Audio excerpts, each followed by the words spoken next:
여러분 안녕하세요. 오늘도 좋은 날 되시기를 바랍니다. 오늘은 주님의 말씀 예비하고 있으라. 주님의 말씀을 함께 보도록 하겠습니다. 이 세상에 끝이 오고 있다는 것이 주님의 확고한 말씀이었습니다. 이 세상은 주님께서 이 땅에 다시 오실 때에 끝이 오는 것입니다. 이 세상만 끝이 오는 것이 아니라 우리 각 사람도 끝을 향하여 가고 있습니다. 우리는 매일매일 죽어가고 있는 인생의 길을 가고 있기 때문에 그렇습니다. 이 세상도 끝이 오고 우리 각자의 인생도 끝이 온다면 준비해야 하는 것은 당연하겠습니다. 우리 각자의 인생이 가치가 없고 그냥 살다가 죽는 것으로 끝난다면 준비가 필요 없겠지만 우리 모든 사람들은 그렇게 생각하고 싶지 않습니다. 우리 각자가 하나님께서 주신 고귀한 삶을 이 세상에서 살고 있기 때문에 그렇습니다. 우리 한 사람 한 사람에게는 인간의 지식으로는 다 평가할 수 없는 하나님의 창조적인 능력과 사랑이 주어져 있습니다. 한 사람 한 사람은 말로 다 할 수 없는 그러한 가치를 가지고 있습니다. 그러므로 예수님께서는 준비하라고 말씀하셨습니다. 그 준비하는 것이 어떤 것인지 우리 함께 생각해 보도록 하겠습니다. 이러므로 너희도 예비하고 있으라. 생각지 않는 때에 인자가 오리라. 생각지 않는 때에 인자가 오리라는 말씀은 사실 준비하는 사람들에게는 해당이 안 되겠지만 세상 대부분의 사람들에게는 이 주님의 말씀이 해당이 됩니다. 이 세상 대부분의 사람들은 이 세상의 종말과 주님의 다시 오심을 생각하지 않고 살아가고 있습니다. 그들에게는 생각지 않는 때에 인자가 오리라고 하는 말씀이 해당이 될 것입니다. 너희도 예비하고 있어라. 여러분, 주님께서 말씀하신 이 준비하는 일, 그 핵심은 무엇일까요? 오늘 함께 생각해 보도록 하겠습니다. 네, 주님께서 제자들에게 이 말씀을 하실 때가 저녁 무렵이었습니다. 그때 저 아래 동네에서는 어느 집에서 결혼식이 진행되고 있었습니다. 신부집에서 결혼식을 준비하고 신랑이 오고 있는, 이제 올 것이라고 하는 그와 같은 상황이었습니다. 그때 예수님은 그 결혼식을 비유로 해서 열 처녀의 이야기를 하셨습니다. 천국은 마치 등을 들고 신랑을 맞으러 나간 열 처녀와 같다 하리니 그 중에 다섯은 미련하고 다섯은 슬기 있는지라. 자, 10명의 처녀들이 신랑 신부 집 그 문에 서서 신랑이 오기를 기다리고 있었습니다. 그런데 그 신랑이 생각했던 만큼 빨리 오지를 않았습니다. 하루 해가 다 저물고 저녁이 되어도 오지 않았고 나중에는 밤이 점점 깊어져도 오지 않는 것입니다. 그러다가 밤중쯤 되니까 갑자기 신랑이 온다라고 하는 큰 소리가 들렸습니다. 그래서 이제 그 신랑을 환영하기 위해서 기다리고 있던 10명의 처녀들이 부랴부랴 일어나서 이제 옷매우새를 바로잡고 등을 들고 맞으러 나가려고 하는데 거기에 문제가 생겼습니다. 5명의 처녀들은 등불이 환하게 빛이 나는데 다른 5명의 처녀들은 등불이 꺼져가고 있는 것입니다. 꺼져가는 등불을 들고 이 신랑을 맞이한다고 하는 것은 부끄러운 일이었습니다. 그래서 이 5명의 이 처녀들은 급히 기름을 파는 가게로 달려가서 기름을 채워가지고 또 급히 달려왔습니다. 그동안에 신랑이 도착했고 문이 닫혀 있었습니다. 그래서 그 처녀들이 문을 두드리면서 문을 열어달라고 했는데 그때 안에서는 문은 열려지지 않고 안에서는 신랑의 목소리가 들려왔습니다. 내가 너희를 전혀 알지 못하노라. 이건 좀 우리로서는 좀 있을 수 없는 이야기 같지요? 그러죠? 누가 밖에서 문을 두드리면 열어주는 것이 상식입니다. 더구나 하루 종일 기다렸던 그 5명의 처녀들에게 문을 열어주는 것은 우리가 당연히 해야 할 일처럼 그렇게 생각이 됩니다.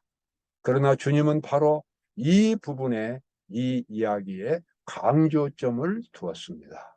문은 열리지 않았습니다. 그리고 신랑이 말하기를 내가 너희를 알지 못한다고 말한 것입니다. 여러분, 바로 이 이야기를 통해서 예수님은 주님의 재림을 준비하는 일과 그리고 죄인이 구원받는 그 깊은 이치를 설명하고 계셨습니다. 여러분, 우리가 하나님의 구원을 받고 영원한 생명을 얻는다고 하는 일은 인간의 상식이나 인간의 지식을 초월합니다. 우리의 구원은 하나님의 표준에 맞아야 하고 하나님의 방법대로 되어야 합니다. 그래서 하나님의 심판을 통과해야 합니다. 그 심판에서 구원받을 사람이 결정이 될 것입니다. 천국과 영생은 거기에 합당한 사람이 가는 것이지 아무나 그저 봐줘서 들어가는 데가 아닙니다.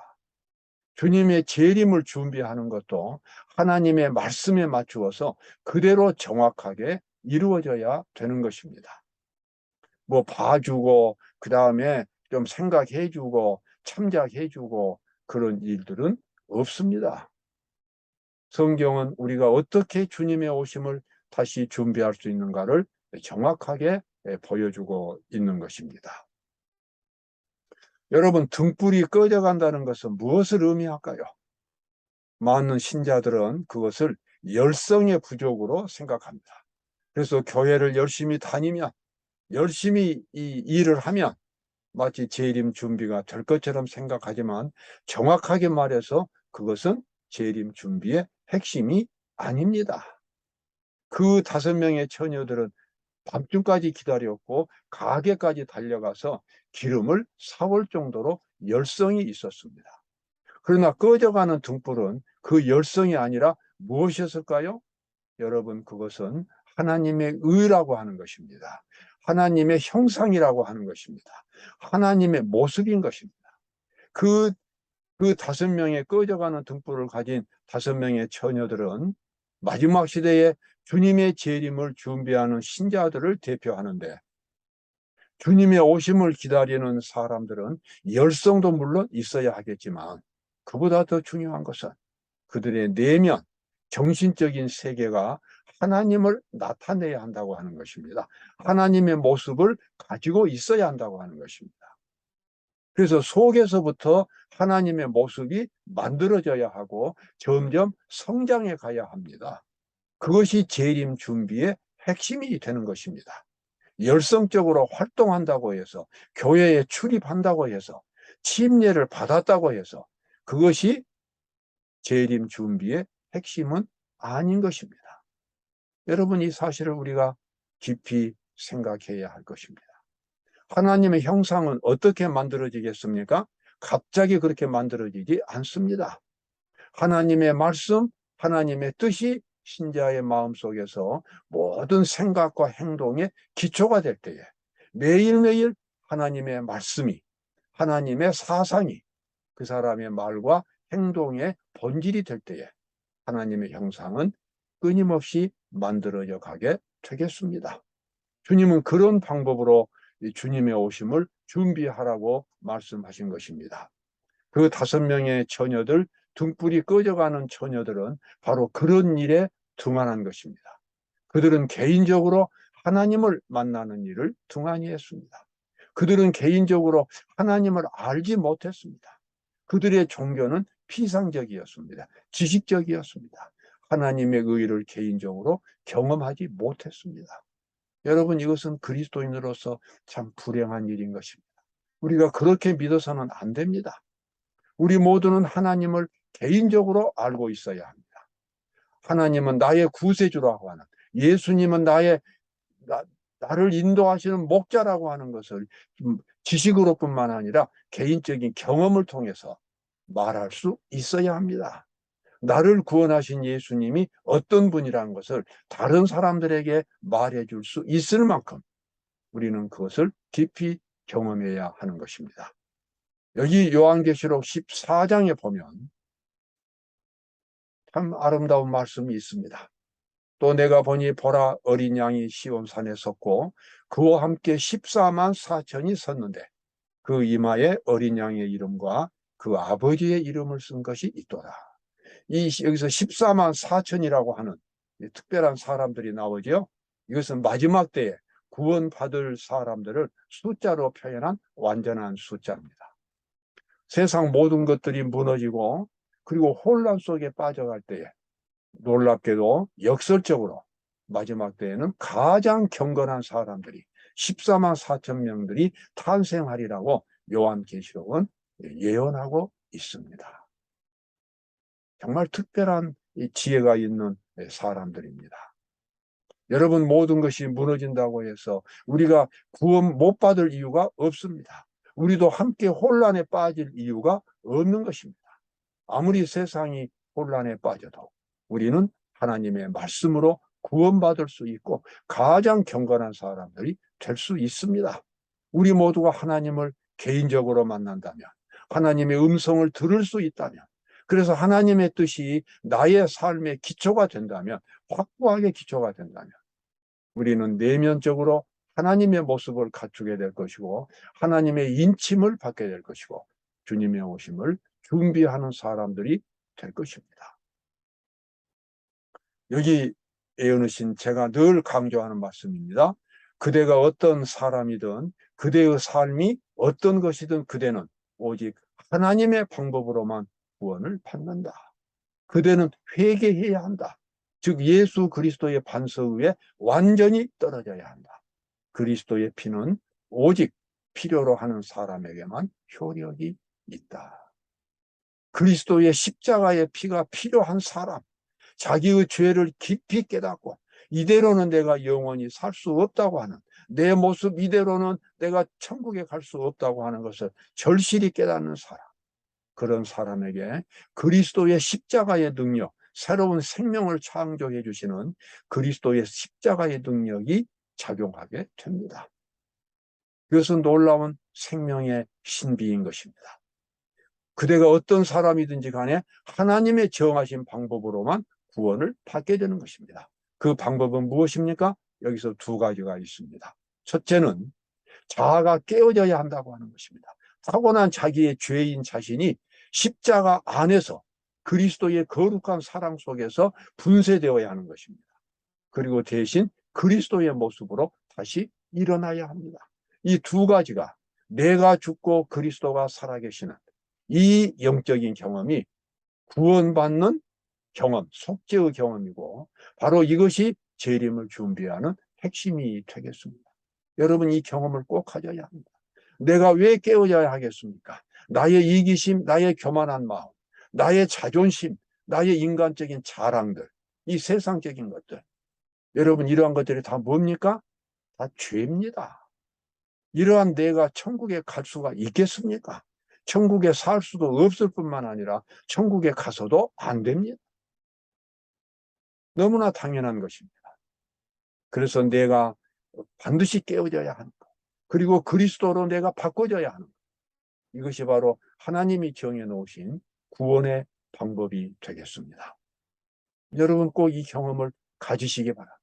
성경이 말하고 있는 모든 구원, 모든 권면은 다 여기에 초점이 맞춰져 있습니다. 오호라, 나는 공고한 사람이로다. 이 사망의 몸에서 누가 나를 건져내랴.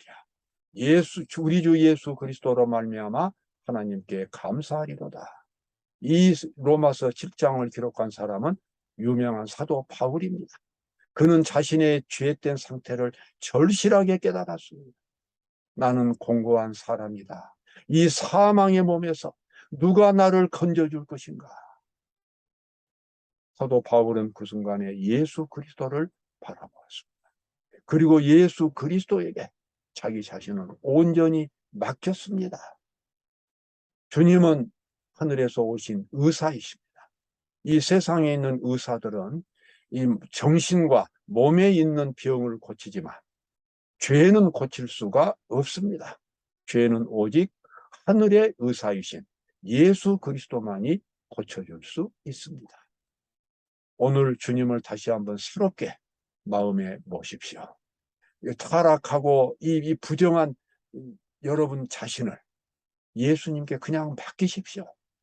그리고 정말 이제는 내가 산 것이 아니라 내 안에 그리스도께서 살아 계시겠다고 하는 그런 확고한 결심을 주님 앞에서 고백하십시오. 주님은 그러한 고백을 얼마나 기뻐하시는지 모릅니다. 그런 사람이 구원을 받고 영생을 받을 수 있기 때문에 그렇습니다. 사람을 그렇게 구원하기 위해서 예수님께서 이 땅에 오셨기 때문에 그렇습니다. 죄인 한 사람이 주님 앞에 나아가서 자기의 죄됨을 고백하고 주님을 바라볼 때 주님은 행복하신 것입니다. 주님의 십자가의 피가 헛되지 않는다는 것을 주님께서 그때 느끼시기 때문에 그렇습니다. 여러분 꼭 그렇게 하십시오. 그 보상은 영원한 것입니다. 사람이 자기의 죄됨을 깨닫고 주님 앞에 그것을 고백하고 주님을 영접해 받을 때에 바로 그 순간에 영원한 생명이 시작되는 것입니다. 여러분 여기 아주 중요한 말씀이지요. 우리가 긍휼하심을 받고 때를 따라 돕는 은혜를 얻기 위하여 우리가 은혜의 보좌 앞에 담대히 나아갈 것이니라. 예, 여기 담대히란 말이 있습니다. 용감하게 용기 있게 나가란 말입니다. 나는 죄가 많다는 것 그 핑계되지 않습니다. 나는 바쁘다는 것 핑계되지 않습니다. 나는 좋아하지 않는다는 것 그 하나님 앞에 무례한 말. 은혜의 보좌 앞에, 은혜의 보좌 앞에는 하나님 앞입니다.